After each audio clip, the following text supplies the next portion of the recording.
સૌપ્રથમ તો બધા જ બાળકોને મારા જય સ્વામિનારાયણ. આપણે કેમેસ્ટ્રીમાં બાળકો ચેપ્ટર નંબર 2 દ્રાવણો જે છે એ કન્ટિન્યુ છે. એમાં લાસ્ટ લેક્ચરની અંદર આપણે ધન વિચલન જે છે એના વિશે જોયું હતું. પછી ઋણ વિચલનનું શોર્ટમાં મેં તમને કીધું હતું, પણ આજે થોડુંક ડિટેલમાં જે છે ઉદાહરણ સાથે એ આપણે જોશું. તો બાળકો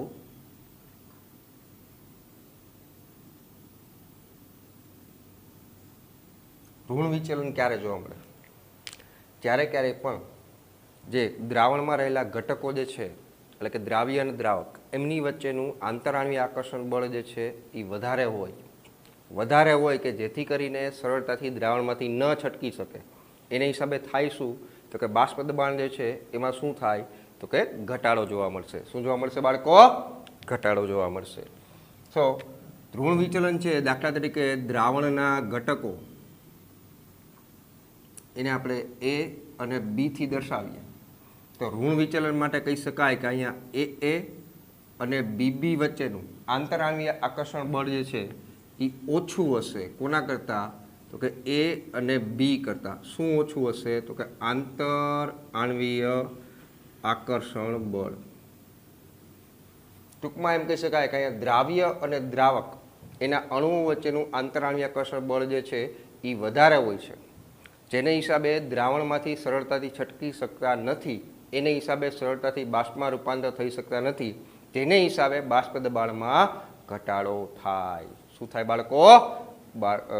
બાષ્પ દબાણમાં ઘટાડો થશે. તો અહીંયા કહી શકાય કે દ્રાવ્ય અને દ્રાવકના અણુઓ વચ્ચે, દ્રાવ્ય અને દ્રાવક એના અણુઓ વચ્ચે આકર્ષણ બળ જે છે એ કેવું છે? તો કે વધારે, જેને હિસાબે બાષ્પ દબાણમાં ઘટાડો થાય. શું થાય છે બાળકો? ઘટાડો થાય છે. આનું મારે બાળકો તમને ઉદાહરણ આપવું હોય તો આપી શકાય. દાખલા તરીકે ફિનોલ પ્લસ એનિલીન. ફિનોલ અને એનિલીન આ જે મિશ્રણ જે છે એ ઋણ વિચલન દર્શાવે છે.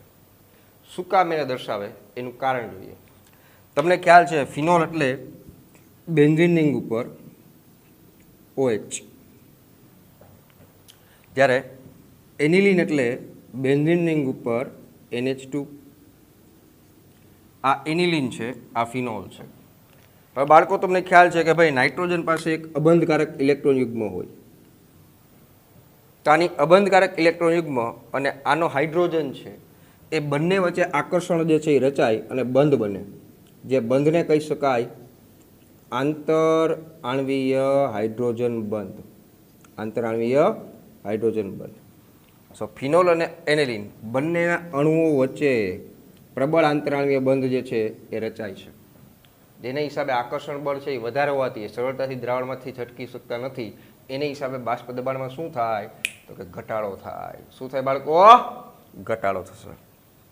તો 1 માર્ક MCQ માં પૂછાય કે ફિનોલ અને એનિલીન નીચેનામાંથી કયા પ્રકારનું વિચલન દર્શાવે છે ભાઈ?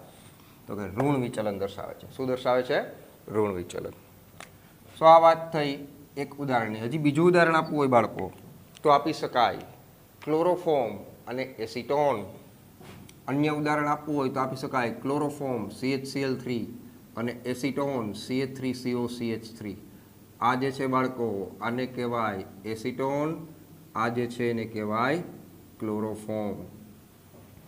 આ મિશ્રણ પણ ઋણ વિચલન જે છે એ દર્શાવે છે.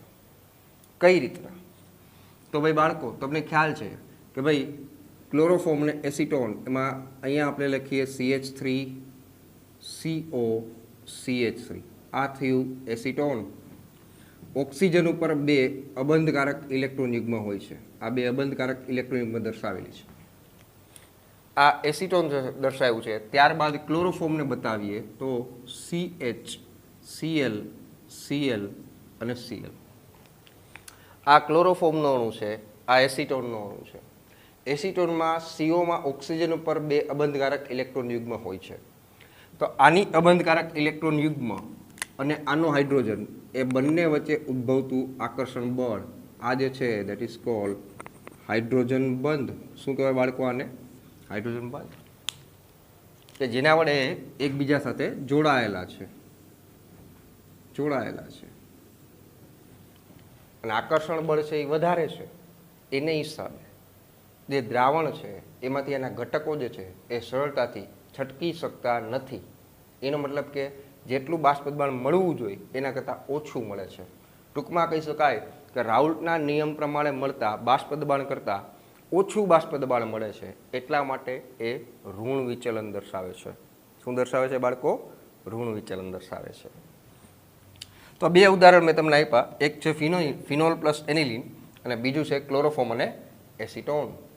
અહીંયા કહી શકાય કે દ્રાવ્ય અને દ્રાવકના અણુ વચ્ચેનું અંતરાળ આકર્ષણ બળ છે વધારે છે, અથવા દ્રાવણના ઘટકોને આપણે એ અને બીથી બતાવીએ તો એ અને બીબી વચ્ચે લાગતું આંતરાણ્વીય આકર્ષણ બળ છે એ ઓછું છે. કોના કરતાં ઓછું છે? તો કે એ અને બી વચ્ચે લાગતા આંતરાણ્વીય આકર્ષણ બળ કરતાં. બીજી વસ્તુ બાળકો તો કે ઋણ વિચલન જે છે એની બીજી કન્ડિશન ગયા લેક્ચરમાં મેં કીધી હતી, પણ છતાં બી તમને અત્યારે પાછી કહી દઉં કે ભાઈ ઋણ વિચલન દર્શાવતા દ્રાવણ માટેનું કુલ બાષ્પ દબાણ જે છે એ ઓછું હોય છે P0A into XA plus P0B into XB. બીજી કન્ડિશન.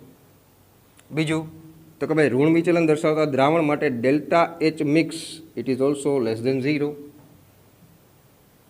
અને delta V mix it is also less than 0. ધન વિચલનમાં જે સંજ્ઞા આ રીતના હતી એમ ઋણ વિચલનમાં છે એની ઊંધી છે. જો બધી ઊંધી છે સાહેબ. ખ્યાલ આવી ગયો બાળકો? તો બાળકો આના પછી આપણે ધન અને ઋણ વિચલન જે છે એનો આલેખ જે છે એ જોઈએ એટલે વધારે ખ્યાલ આવશે.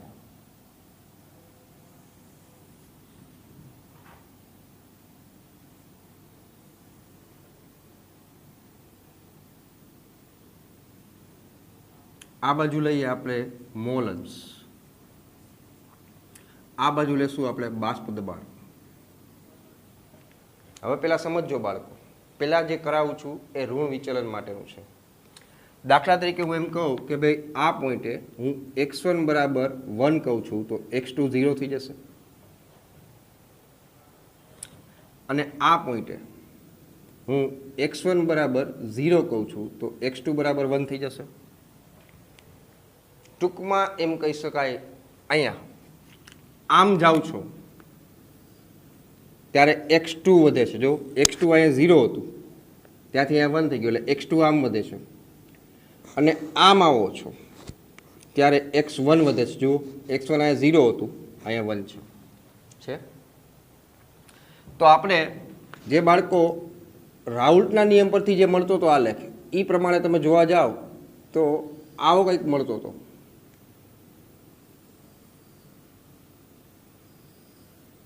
આ આદર્શ દ્રાવણ માટેનો આલેખ થયો કે જે રેખીય છે. આદર્શ દ્રાવણ માટેનો આલેખ છે ને આવો હોય છે, પણ કારણ કે આપણું દ્રાવણ જે છે એ વિચલન દર્શાવે છે, એમાં આપણે પહેલાં જોવા જઈએ છીએ ઋણ વિચલન. તો એનો જે આલેખ છે એ તમારે કઈ રીતના દર્શાવવાનો છે બાળકો? તો કે ઋણ વિચલન છે ને એટલે એ આમ દર્શાવવાનું.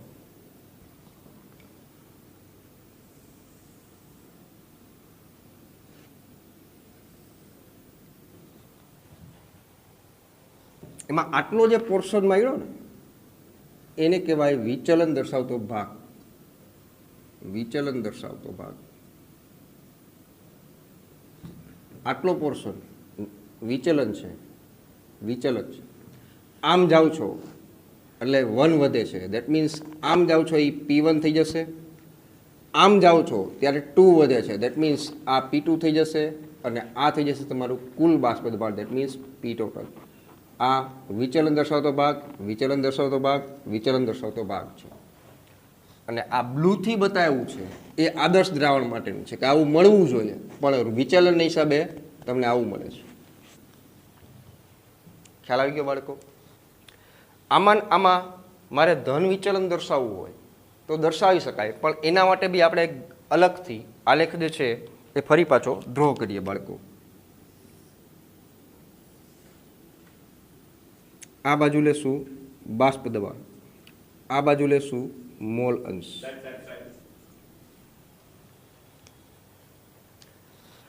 તો અહીંયા તમે જોવા જાઓ ઉપરની જેમ જ છે. પહેલાં તો x1 બરાબર 1 તો x2 0 થઈ જશે. આ 1 x2 બરાબર 1 તો x1 બરાબર 0 થઈ જશે. ઉપરની જેમ જ મેં કર્યું છે. આ બાજુ જાઉં છું તો 2 વધે છે, એટલે કે આમ જાઉં છો ત્યારે x2, આમ આવો છો ત્યારે x1. હવે જો બાળકો આદર્શ દ્રાવણ હોય તો એનો આલેખ છે એ આ રીતના હોય છે.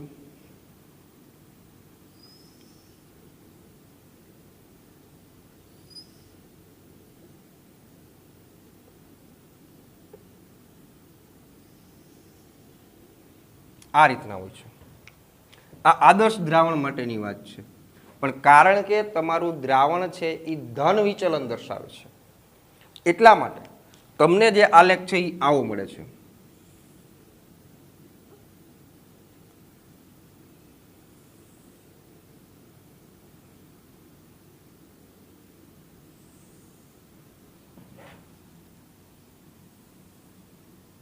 આ રીતના આ જે બ્લુથી બતાવ્યું છે એ આદર્શ દ્રાવણ માટેનું છે, અને બ્લેકથી બતાવ્યું છે એમાં આટલો જે પોર્શન છે એ વિચલન દર્શાવતો ભાગ છે. વિચલન સેમ આના જેવો જ છે, પણ અહીંયા જે આપણે આલેખ નીચેથી દર્શાવતા હતા એની બદલે આમાં ઉપરથી દર્શાવવાનું છે.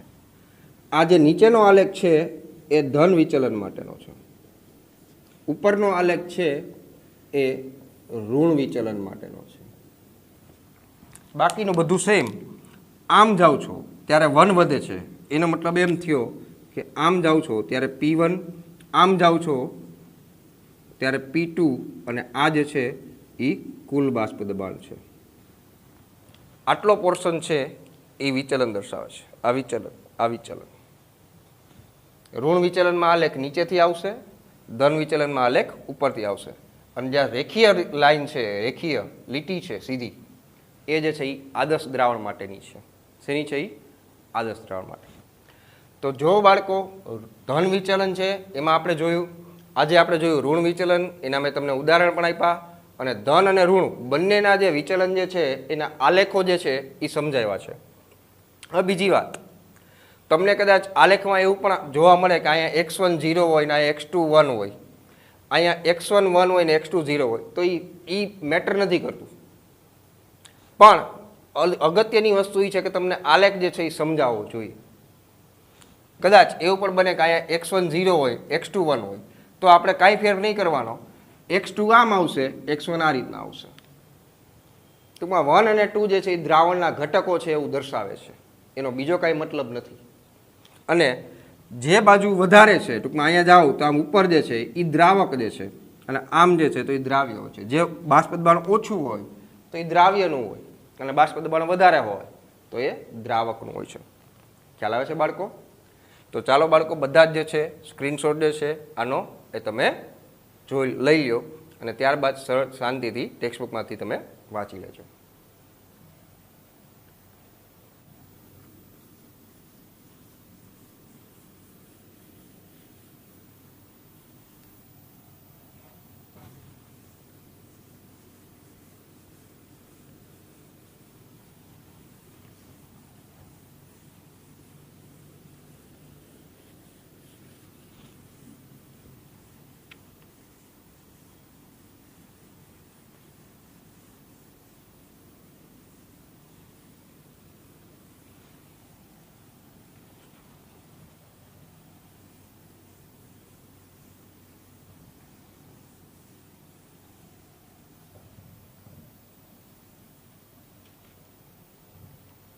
તો બાળકો અહીંયા ધન અને ઋણ વિચલન જે છે એનો ટોપિક જે છે એ પૂરો કરીએ છીએ. આદર્શ અને બિનઆદર્શ દ્રાવણ કોને કહેવાય એ પણ મેં તમને સમજાવ્યું. બિનઆદર્શ દ્રાવણમાં ધન અને ઋણ વિચલન એ બંને વિશે પણ આપણે ચર્ચા કરેલી છે. ત્યારબાદ આપણે નેક્સ્ટ ટોપિક જોવા જઈએ છીએ એઝિયોટ્રોપ.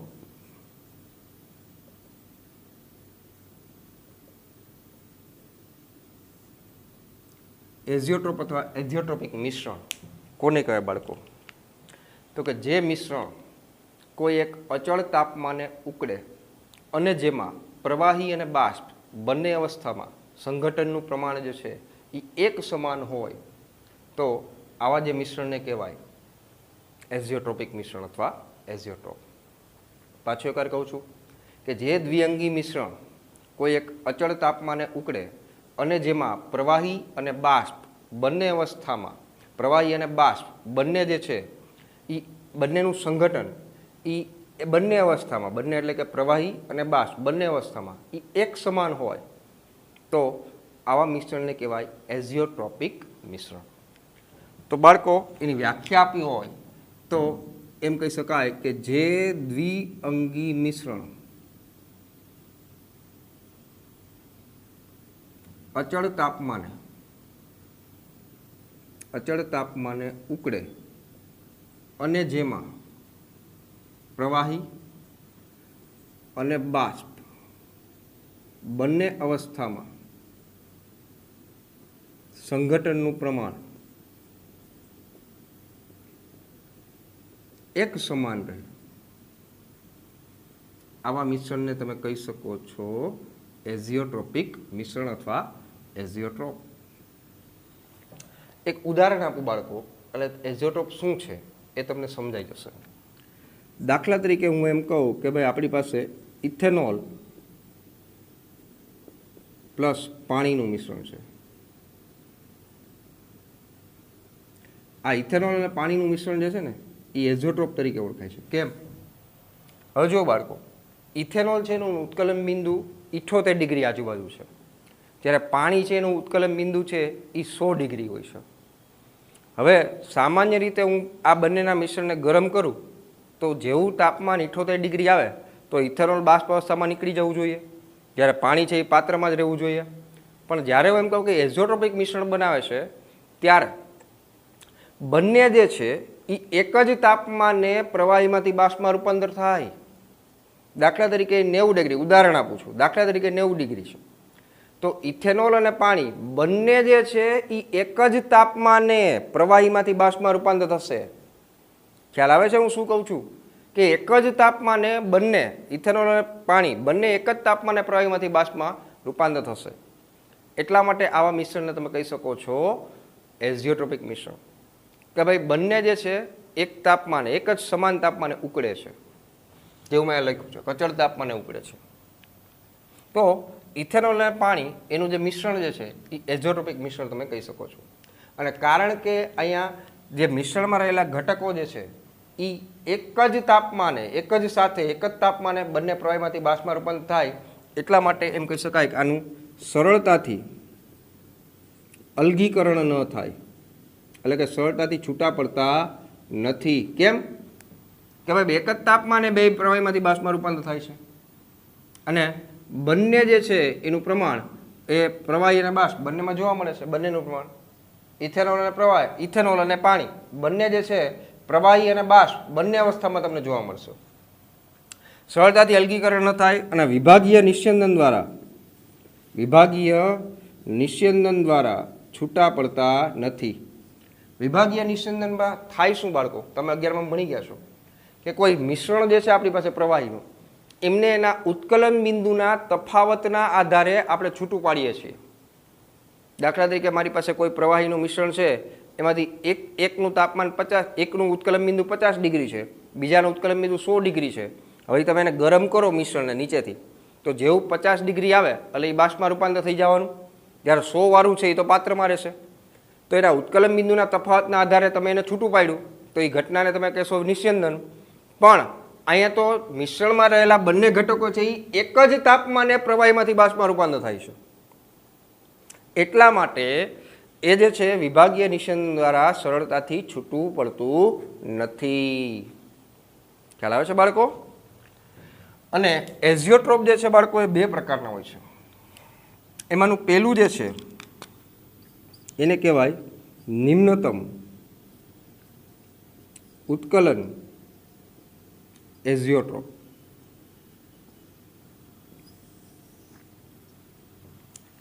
કે જે એઝિયોટ્રોપિક મિશ્રણ રાઉલ્ટના નિયમથી વધારે ધન વિચલન દર્શાવે તો એવા મિશ્રણને કહેવાય નિમ્નતમ ઉત્કલન એઝિયોટ્રોપ.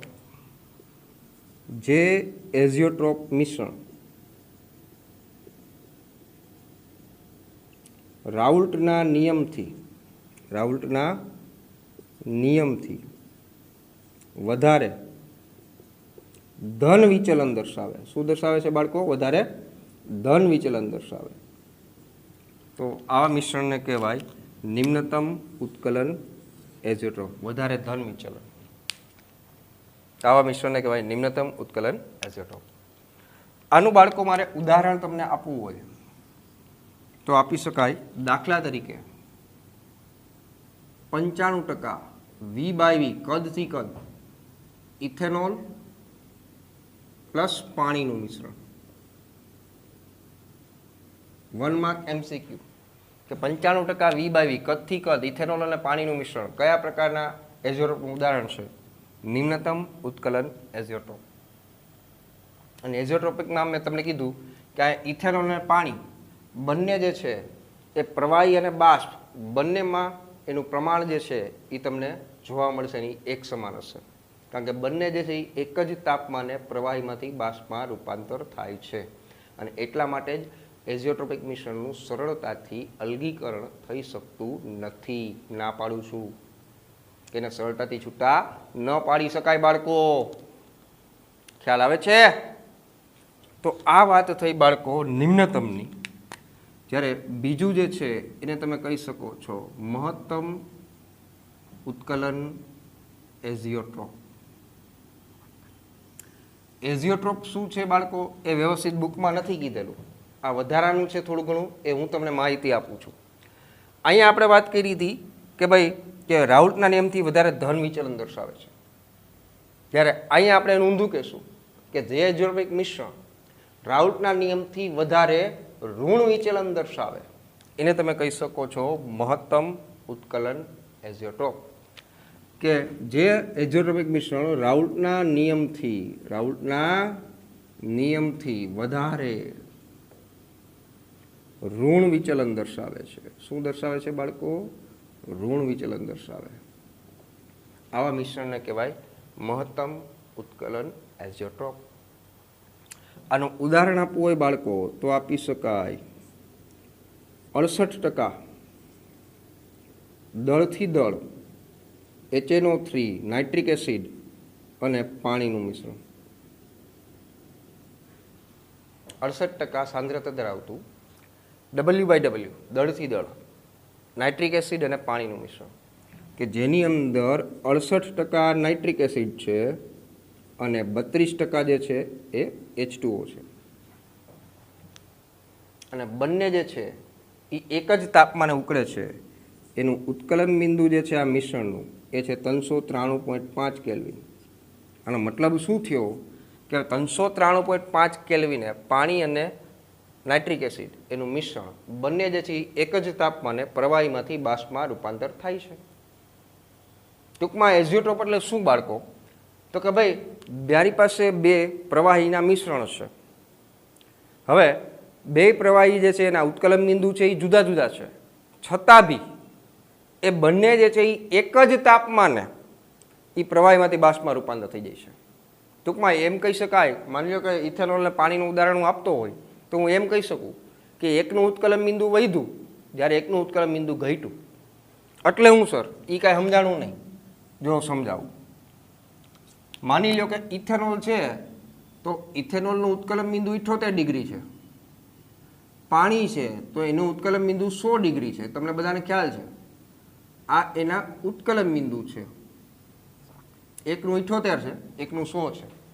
પણ હું એમ કહું કે જ્યારે બંને મિશ્ર થઈને એઝિયોટ્રોપ બનાવે છે ત્યારે અહીંયા દાખલા તરીકે આપણી પાસે ઇથેનોલ અને પાણી એનું મિશ્રણ છે. આ એઝિયોટ્રોપિક મિશ્રણ છે જેની અંદર શું ભર્યું છે તો કે ઇથેનોલ પ્લસ પાણી એનું એઝિયોટ્રોપ છે. હવે દાખલા તરીકે હું એને ગરમ કરું છું તો આદર્શ રીતે આવું થવું જોઈએ કે જેવું તાપમાન 78 ડિગ્રી આવે એટલે ઇથેનોલના બાષ્પ મળવા જોઈએ, પણ એવું નથી થતું. ઉદાહરણ તરીકે હું એમ કહું કે આ મિશ્રણ જે છે એ 90 ડિગ્રી સેલ્સિયસે ઉકળે છે. ઉદાહરણ આપું છું, મને ખ્યાલ નથી કેટલું છે, પણ ઉદાહરણ છે. એનો મતલબ એમ તો કે જેવું તાપમાન 90 ડિગ્રી આવશે આ બંને પાણી અને ઇથેનોલ બંને જે છે એ પ્રવાહીમાંથી બાષ્પમાં રૂપાંતર થશે. એમ કે પ્રવાહીમાં જે ઇથેનોલ અને પાણી જોવા મળતા હતા એ અહીંયા પણ ઇથેનોલ અને પાણી જોવા મળશે અને બંને એક જ તાપમાને પ્રવાહીમાંથી બાષ્પમાં રૂપાંતર થશે. એટલે મેં લખ્યું કે પ્રવાહી અને બાષ્પ, આ લખ્યું પ્રવાહી અને બાષ્પ બંને અવસ્થામાં સંઘટનનું પ્રમાણ એક સમાન રહે છે. ખ્યાલ આવ્યો? ટૂંકમાં આની ઉપરથી એમ કહી શકાય કે ભાઈ આનું 78 હતું તો પણ એ 90 ડિગ્રી ઉકળે છે, 100 હતું તો પણ એ 90 ડિગ્રી ઉકળે છે. એટલે કે એટલા માટે કીધું છે અહીંયા કે અચળ તાપમાને ઉકળે છે. ખ્યાલ આવ્યો બાળકો? ટૂંકમાં એકનું ઉત્કલન બિંદુ ઘટ્યું, એકનું ઉત્કલન બિંદુ વધ્યું જો, અને એટલા માટે જ એ સરળતાથી અલગીકરણ એનું થતું નથી અને વિભાગીય નિશાન દ્વારા પણ એ છૂટા પડતા નથી. ખ્યાલ આવી ગયો બાળકો? તો બધા જ બાળકો જે છે ફરી પાછું એકવાર અહીંયા જોઈ લે અને આનો સ્ક્રીનશોટ છે તમે પાડી લો. બરાબર છે? આમાં બે વસ્તુ ધ્યાનમાં રાખવાની. પહેલું, નિમ્નતમ ઉત્કલન એઝોટ્રોપ એટલે કે જે રાઉલ્ટના નિયમથી વધારે ધન વિચલન દર્શાવતું હોય, અને મહત્તમ ઉત્કલન એઝોટ્રોપ એટલે કે જે રાઉલ્ટના નિયમથી વધારે ઋણ વિચલન દર્શાવે, વધારે ઋણ વિચલન. ચાલો બાળકો બધા આનો સ્ક્રીનશોટ છે એકવાર લઈ લો. તો નેક્સ્ટ હવે જે ટોપિક જોવા જઈ રહ્યા છીએ બાળકો એ આ ચેપ્ટરનું હાર્ટ છે, હૃદય છે, હૃદય. જો એ તમને આવડશે ને તો આ ચેપ્ટરમાં બધું આવડશે. એટલે હવેનો જે ટોપિક જે કરાવું છું એમાં ખાસ અને ખાસ બધા ધ્યાન આપજો. ટોપિકનું નામ છે સંખ્યાત્મક ગુણધર્મો.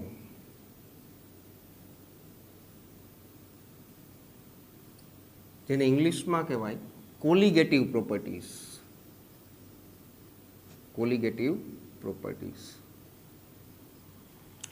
હવે બાળકો તમને ખ્યાલ છે કે જ્યારે અબાષ્પશીલ દ્રાવ્યને બાષ્પશીલ દ્રાવકમાં ઓગાળવામાં આવે ત્યારે બનતા દ્રાવણનું બાષ્પ દબાણ જે છે એ ઘટે.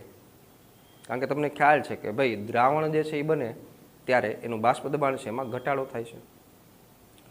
તો પહેલી વાત, જ્યારે અબાષ્પશીલ દ્રાવ્યને બાષ્પશીલ દ્રાવકમાં ઓગાળવામાં આવે ત્યારે દ્રાવણનું બાષ્પ દબાણ જે છે એ ઘટે છે. આ તમને ખ્યાલ છે. સંખ્યાત્મક ગુણધર્મો એટલે શું? જે ગુણધર્મો દ્રાવ્યના કુલ કણોની સંખ્યા પર આધાર રાખે પરંતુ દ્રાવ્યના સ્વભાવ પર આધાર ન રાખે તો એને તમે કહી શકો છો સંખ્યાત્મક ગુણધર્મો. પાછું એકવાર કહું છું, જે ગુણધર્મો દ્રાવણમાં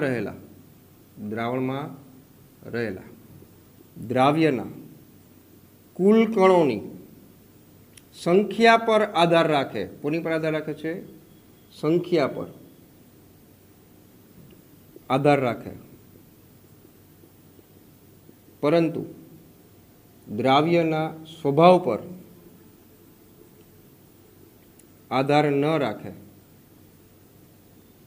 આવા ગુણધર્મોને કહેવાય સંખ્યાત્મક ગુણધર્મો. સંખ્યા નામ બોલથી ખબર પડી જાય કે જે દ્રાવ્યના કણની સંખ્યા ઉપર આધાર રાખે છે, દ્રાવ્યના સ્વભાવ પર આધાર નથી રાખતું. દ્રાવ્યના સ્વભાવથી સ્વતંત્ર છે, એની ઓળખથી પણ સ્વતંત્ર છે, પરંતુ દ્રાવ્યના કુલ કણની સંખ્યા ઉપર આધાર રાખતું હોય એવા ગુણધર્મોને કહેવાય સંખ્યાત્મક ગુણધર્મો. જેને ઇંગ્લિશમાં કહેવાય કોલિગેટિવ પ્રોપર્ટીઝ. કો એટલે કે ટુગેધર, જોડાવું, બંધન. આ જે છે એ કોલિગેટિવ પ્રોપર્ટીઝ. કોલિગેટિવ એ લેટિન વર્ડ છે. કો એટલે મને કે ટુગેધર, જોડાવું. તો આ જે છે એની વ્યાખ્યા છે સંખ્યાત્મક ગુણધર્મો. હવે બાળકો 4 સંખ્યાત્મક ગુણધર્મો આપણે ચેપ્ટરમાં જે છે એ સ્ટડી કરવાના છે. કયા કયા છે એ આપણે જોઈએ. એમાંનું પહેલું જે છે એ છે બાષ્પ દબાણમાં સાપેક્ષ ઘટાડો. બાષ્પ દબાણમાં સાપેક્ષ ઘટાડો. P10 - P1 upon P10. ચોખવટ કરું છું, ગમે ત્યાં જાઉં ચોખવટ પહેલાં કરાય. બાષ્પ દબાણમાં સાપેક્ષ ઘટાડો છે એ સંખ્યાત્મક ગુણધર્મ છે. બાષ્પ દબાણ સંખ્યાત્મક ગુણધર્મ નથી. આ જે દર્શાવ્યું છે એ શું છે હમણાં આગળ સમજાવું છું. બીજું, ઉત્કલન બિંદુમાં ઉન્નયન, ઉન્નયન કહું કે વધારો કહું બે એક જ. અને આ જે છે એને દર્શાવાય ડેલ્ટા ટીબી થી. ચોખવટ કરું છું, ઉત્કલન બિંદુ સંખ્યાત્મક ગુણધર્મ નથી. ઉત્કલન બિંદુમાં ઉન્નયન એ સંખ્યાત્મક ગુણધર્મ છે. ટૂંકમાં ટીબી સંખ્યાત્મક ગુણધર્મ નથી, પણ ડેલ્ટા ટીબી છે એ સંખ્યાત્મક ગુણધર્મ છે. ત્રીજું, ઠાર બિંદુમાં અવનયન. અવનયન કહું કે ઘટાડો કહું બંને એક જ, જેને ડેલ્ટા ટી એફ થી બતાવાય છે. ઠાર બિંદુ સંખ્યાત્મક ગુણધર્મ નથી. ઠાર બિંદુમાં ઉન્નયન છે, અવનયન છે, એ સંખ્યાત્મક ગુણધર્મ છે. ટીએફ સંખ્યાત્મક ગુણધર્મ નથી, પણ ડેલ્ટા ટીએફ સંખ્યાત્મક ગુણધર્મ છે. અને ચોથું, અભિસરણ દબાણ. અભિસરણ દબાણ જેને દર્શાવાય પાઈ થી. ખાલી પાઈ, ડેલ્ટા પાઈ નહીં. આ ચાર જે છે ને એ સંખ્યાત્મક ગુણધર્મો છે. ખ્યાલ આવે છે બાળકો? એમાંનો આજે આપણે પહેલો જોશું, બાષ્પ દબાણમાં સાપેક્ષ ઘટાડો. હવે બાળકો તમને તો ખ્યાલ જ છે કે શુદ્ધ દ્રાવકનું બાષ્પ દબાણ જે છે એ હંમેશા વધારે હોય છે. શુદ્ધ દ્રાવકનું બાષ્પ દબાણ જે છે એ વધારે હોય છે દ્રાવણના બાષ્પ દબાણ કરતાં. ટૂંકમાં દ્રાવક હોય એમાં તમે દ્રાવ્ય ઉમેરો છો એટલે દ્રાવણ બની ગયું. એ દ્રાવણનું બાષ્પ દબાણ છે એ ઘટવાનું છે. તો શુદ્ધ દ્રાવકનું બાષ્પ દબાણ જે છે એ હંમેશા વધારે હોય છે દ્રાવણના બાષ્પ દબાણ કરતાં. અને રાઉલ્ટના નિયમ પ્રમાણે કહી શકાય શું? તો કે રાઉલ્ટના નિયમ પ્રમાણે કહી શકાય જ્યારે ક્યારેય પણ અબાષ્પશીલ દ્રાવ્યને બાષ્પશીલ દ્રાવકમાં ઓગાળવામાં આવે છે ત્યારે તેનું બાષ્પ દબાણ છે એ ઘટે છે. કેવું થાય છે? ઘટે છે. તો દાખલા તરીકે દ્રાવકનું બાષ્પ દબાણ, દ્રાવણનું બાષ્પ દબાણ અને તેના મોલ અંશ, એની વચ્ચેનો એક સંબંધ આપણી પાસે રાઉલ્ટના નિયમ પર હતો કે P1 ચલે છે x1, કે બાષ્પ દબાણ છે એના મોલ અંશ સમપ્રમાણમાં હોય. ચલે છે દૂર કરવા માટે આપણે અચળાંક ઉમેરતા હતા. P1 બરાબર P10 ઇન્ટુ x1. આ P10 એ અચળાંક છે. શું છે? એ અચળાંક છે. ખ્યાલ આવે છે બાળકો? તો બાષ્પ દબાણમાં સાપેક્ષ ઘટાડો કેમ દર્શાવાય? તો કે બાષ્પ દબાણમાં સાપેક્ષ ઘટાડો જે છે એ દર્શાવાય ડેલ્ટા P1 વડે. કઈ રીતે દર્શાવાય? ડેલ્ટા P1 વડે. જ્યાં ડેલ્ટા P1 બરાબર લખાય P10 માઇનસ P1. P10 શું છે, P1 શું છે એ હમણાં આગળ સમજાવું છું. બાષ્પ દબાણમાં સાપેક્ષ ઘટાડો ડેલ્ટા P1 થી બતાવીએ છીએ અને ડેલ્ટા P1 છે એ આ રીતના બતાવાય. પણ ભાઈ P1 ની કિંમત આપણી પાસે તો છે જ. તો આ P1 ની કિંમત છે એ તમે અહીંયા મૂકી દો. તો ધેરફોર લખી શકાય. શું લખી શકાય બાળકો? કે ડેલ્ટા P1 બરાબર P10 માઇનસ, અહીંયા P1 ની જગ્યાએ લખશું P10 ઇન્ટુ x1. P1 ની કિંમત મૂકી છે.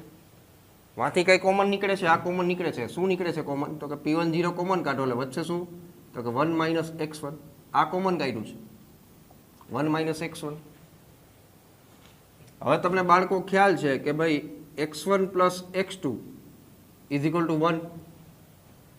તો હું આને આમ લઈ જાઉં તો ધેરફોર લખાય x2 બરાબર 1 માઇનસ x1 લખાય કે નહીં? તો બાળકો આ 1 માઇનસ x1 છે એ આ રહ્યું એ કોના જેટલું થાય? તો x2 જેટલું. તો આ મૂકી દો. સો ધેરફોર લખાય કે ડેલ્ટા P1 બરાબર P10 ઇન્ટુ x2. એનો મતલબ એમ થયો કે દાખલા તરીકે હું 1 જે છે એ દ્રાવક લઉં છું અને 2 જે છે એ દ્રાવ્ય લઉં છું તો આનો મતલબ એમ થયો કે બાષ્પ દબાણનો સાપેક્ષ ઘટાડો છે એ દ્રાવ્યના મોલ અંશના સમપ્રમાણમાં થાય છે. 1 છે એ દ્રાવક લઈએ, 2 છે એ સામાન્ય દ્રાવ્ય લે છે. તો આ દ્રાવ્યના મોલ અંશ છે. તો બાષ્પ દબાણનો થતો સાપેક્ષ ઘટાડો દ્રાવ્યના મોલ અંશના સમપ્રમાણમાં હોય છે. કારણ કે P10 તો અચળાંક છે. માની લો કે આને છેદમાં જવા દઈએ. હવે છેદમાં જવા દો તો ડેલ્ટા P1 અપોન P10 બરાબર ડેલ્ટા P1 છે એ શું હતું? ડેલ્ટા P1 તો કે ભાઈ P10 minus P1 P10 minus P1 upon આને છેદમાં લઈ ગયા છીએ. P10 ઇઝ ઇક્વલ ટુ શું થઈ ગયું? x2 ઇઝ ઇક્વલ ટુ શું થઈ જશે? x2. જો આને છેદમાં લઈ ગયા એટલે આ આવી ગયું ડેલ્ટા P1 બરાબર શું છે? P10 માઇનસ P1 એ આ રહ્યું upon P10 is equal to હવે શું થઈ જશે? x2. એ કેમ આવ્યું સર? જો ભાઈ મેં કાંઈ નથી કર્યું, આને હેઠે લઈ ગયા એટલે આપણી પાસે આમ તો આવી જ ગયું હતું ને delta P1 upon P10 is equal to x2 અને ડેલ્ટા P1ની કિંમત આ મૂકી છે. આ જે છે એ એમ કહી શકાય કે બાષ્પ દબાણમાં થતો સાપેક્ષ ઘટાડો જે છે એ દ્રાવ્યના મોલ અંશ બરાબર છે. દ્રાવ્યના મોલ અંશ બરાબર છે. તો બાળકો આ જે છે આને કહેવાય બાષ્પ દબાણમાં થતો સાપેક્ષ ઘટાડો અને આ જે છે એ છે દ્રાવ્યના મોલ અંશ. શું છે? દ્રાવ્યના મોલ અંશ. ખ્યાલ આવી ગયો બાળકો? સો બાષ્પ દબાણમાં થતો સાપેક્ષ ઘટાડો એ દ્રાવ્યના મોલ અંશ જેટલો થાય છે. ખ્યાલ આવી ગયો બાળકો? તો બાળકો આનો સ્ક્રીનશોટ છે તમે એ લઈ લો. થોડોક ટોપિક બાકી છે એ હમણાં આપણે પૂરો કરી નાખીએ. બાળકો સ્ક્રીનશોટ લઈ લેજો તમે અને થોડોક ટોપિક બાકી છે એ આપણે પૂરો કરીએ છીએ. તો બાળકો અધૂરું છે થોડુંક એ આપણે આ ટોપિક જે છે એ પૂરો કરી લઈએ.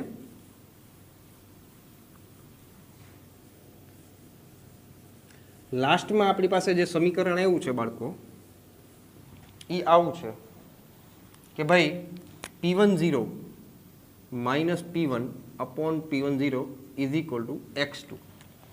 જ્યાં x2 છે એ દ્રાવ્યના મોલ અંશ છે અને આ દ્રાવકના બાષ્પ દબાણમાં થતો સાપેક્ષ ઘટાડો છે. તો તમને ખ્યાલ છે કે ભાઈ મોલ અંશ એટલે ઘટકના મોલ છેદમાં કુલ મોલ. તો ધેરફોર લખી શકાય કે P10 minus P1 upon P10 is equal to N2 upon N1 plus N2. લે સર આ શું કર્યું તમે? આ શું છે ભાઈ? તો કે દ્રાવ્યના મોલ અંશ છે ભાઈ. તો દ્રાવ્યના મોલ છેદમાં કુલ મોલ એનો મતલબ એમ થયો કે N2 જે છે એ દ્રાવ્યના મોલ છે, N1 છે એ દ્રાવકના મોલ છે અને N1 પ્લસ N2 એટલે કુલ મોલ થઈ ગયા. આ જે સમીકરણ છે ને બાળકો એ ઉપયોગી છે દાખલાની ગણતરી કરવા માટે.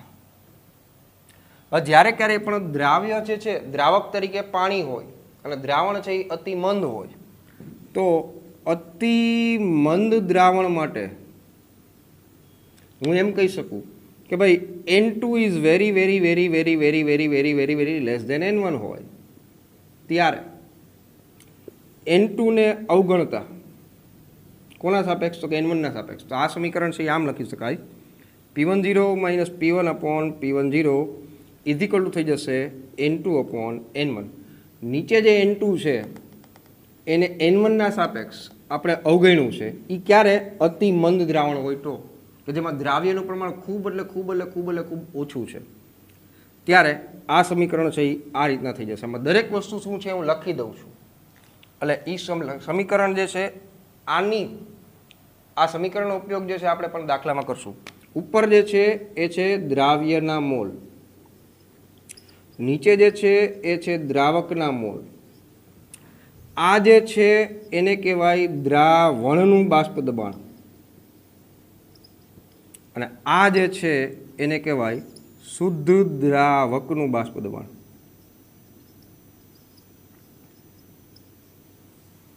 શુદ્ધ દ્રાવકનું બાષ્પ દબાણ, દ્રાવણનું બાષ્પ દબાણ, દ્રાવ્યના મોલ છેદમાં દ્રાવકના મોલ. દ્રાવ્યના મોલ, મોલ એટલે તમને ખ્યાલ છે બાળકો કે ભાઈ મોલ એટલે વજન અથવા કહી શકાય કે દળના છેદમાં આણ્વીય દળ. આણ્વીય દળ. સો ધેરફોર લખી શકાય શું? આ છેલ્લું સમીકરણ કે P10 minus P1 upon P10 is equal to W2 upon M2 એના છેદમાં W1 અપોન M1. હવે દરેક વસ્તુ શું છે એ કહી દઉં બાળકો. ઉપર દ્રાવ્યના મોલ છે એટલે આ દ્રાવ્યનું દળ છેદમાં દ્રાવ્યનું આણ્વીય દળ, અને નીચે દ્રાવકનું દળ છેદમાં દ્રાવકનું આણ્વીય દળ. અને આ સમીકરણને વ્યવસ્થિત લખો તો આને આમ લખી શકાય કે P10 minus P1 upon P10 is equal to, આને ઉપર જવા દો, આને નીચે લઈ આવો, W2 into M1 upon W1 into M2.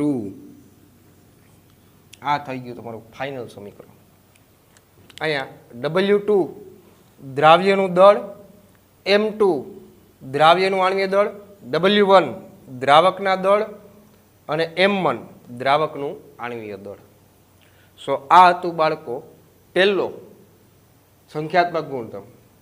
કયો? તો કે બાષ્પ દબાણમાં થતો સાપેક્ષ ઘટાડો.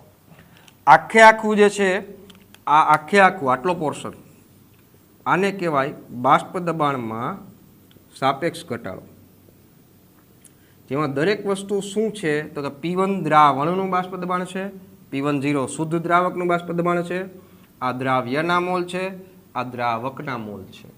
આ ક્યારે વપરાય? અતિ મંદ દ્રાવણ માટે, કે જ્યારે દ્રાવ્યનું પ્રમાણ જે છે એ બહુ ઓછું હોય ત્યારે વાપરી શકાય. પણ જો હું એમ કહું કે દ્રાવ્ય અને દ્રાવક બંને બાષ્પશીલ હોય ત્યારે દ્રાવણના બાષ્પ દબાણમાં થતો સાપેક્ષ ઘટાડો જે છે એ બંનેના મોલ અંશના સરવાળા જેટલો થાય. પાછું એકવાર કહું છું કે જ્યારે દ્રાવ્ય અને દ્રાવક બંને બાષ્પશીલ તો છે જ, પણ માની લો કે કોઈ દ્રાવણ એવું છે કે જેમાં એક કરતાં વધારે દ્રાવ્ય છે, એક કરતાં વધારે દ્રાવ્ય હોય ને ત્યારે દ્રાવણના બાષ્પ દબાણમાં થતો જે સાપેક્ષ ઘટાડો છે એ બંનેના મોલ અંશના સરવાળા જેટલો થાય.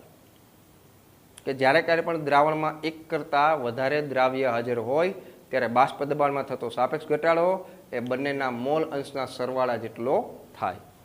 તો અહીંયા આપણે પહેલું સંખ્યાત્મક ગુણધર્મ પૂરું કરીએ છીએ બધા, અને બાકીના જે સંખ્યાત્મક ગુણધર્મો છે એ નેક્સ્ટ લેક્ચરમાં કન્ટિન્યુ કરશું. તો આજના લેક્ચર માટે માત્ર ને માત્ર આટલું જ. બધા જ બાળકોને ફરી પાછા મારા જય સ્વામિનારાયણ.